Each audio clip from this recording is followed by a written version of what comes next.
We're talking with Paul Fitzpatrick, founder, the head of the 1792 Exchange. He's been a longtime friend. We've been in this battle against wokeness in corporations for quite a while. But he brought out this new tool. 1792 Exchange, by the way, is a nonprofit. It's something you can support financially. This is a good way to weaponize your money, is to support this and get this information out. Because if you invest in what they're doing, you will help America recognize how far we've gone from, truth, justice, and the American way, or we say liberty, security, and values, into ESG and wokeness and crazy stuff that's attacking your children. It's going after your values. It's trying to end the oil industry in America and fossil fuels to our detriment, which will raise prices. It can make life worse if wokeness takes over.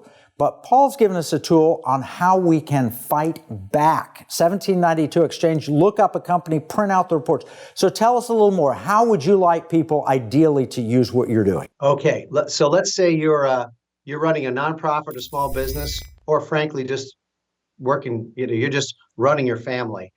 I would look at what are the important financial and operational supply chain pieces that keep you running. Who's your bank?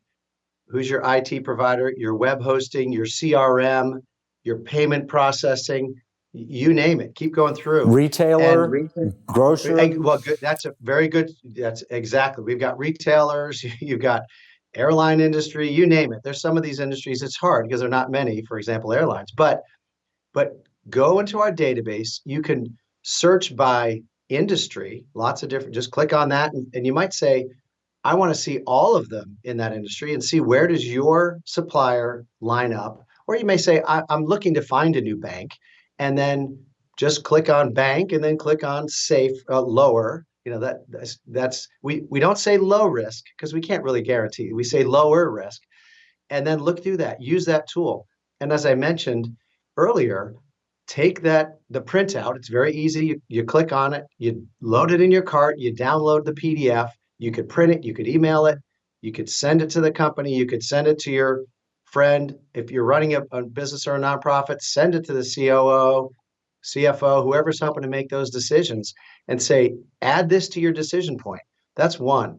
The other, I would say, as an employee, I think employees should go on our database, look up their employer, and say, my guess is they're going to learn some things that they didn't know about. And they may want to go to their supervisor and say, gosh, I didn't know we canceled that organization.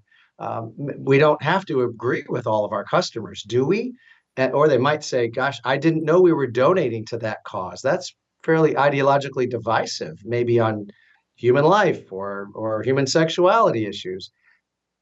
Do I need to be supporting that? But as I'm working, I want our company to thrive, sell as many widgets as possible. And I also want to be able to come to work and have a space where we're not fighting about issues. Let's debate issues in the public square. Let's have companies be really focused on business. So those are just a couple of the ways that, in addition, that people can use this tool. Yeah, well, I just looked it up. All right, so I've been a supporter of First Liberty Institute with Kelly Shacker for a long time. In fact, I'm on their advisory board, and they picked up a case because there were 2 employees of Alaska Airlines that were treated unfairly based on their faith. And so there's a case there. So I just typed in, while we were talking, Alaska Airlines. It shows up risk level, high risk, summary. Alaska Airlines terminated 2 employees who disagreed with the company's support for the Equality Act. Alaska Airlines discriminates against faith-based charities in its giving and is a national corporate sponsor of the Human Rights Campaign. Alaska Airlines does not have a viewpoint protection for its employees. For these reasons, it receives a high-risk rating. So I just validated it because I know from personal, we had Kelly on and we talked about that exact case here in the Economic War Room with First Liberty. Then we see it happening, and then you've reported on it. This is phenomenal. Because we tell people to weaponize their money, giving, spending, investing, and you've given them a tool where they can do a quick evaluation, and then if they want a detailed report, download a detailed report, not just to alter their habits, but maybe to go to the person who's offending them, like a Christian should, and say, hey, this offends me, here's why, and here's what you can do to correct your behavior. If enough of America does this, we'll turn the ship. This is amazing.